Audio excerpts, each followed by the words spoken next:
Guys, CRV yung 2.4 engine na, tignan nyo po yung ano nyo, linis ng makina.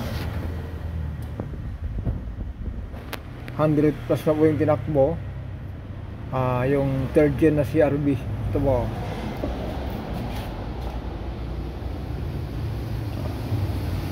Makina nyo mga guys, 2.4. Yan, alagang silka. Huwag tayong magbanggit ng langis kung ano mga ginagamit dito, baka mamaya may magagalit. Text nyo na lang, kaya comment na lang po kayo, kaya sa page natin text nyo na lang sa akin para ibulong ko na lang yung langis na ginagamit dito, diba?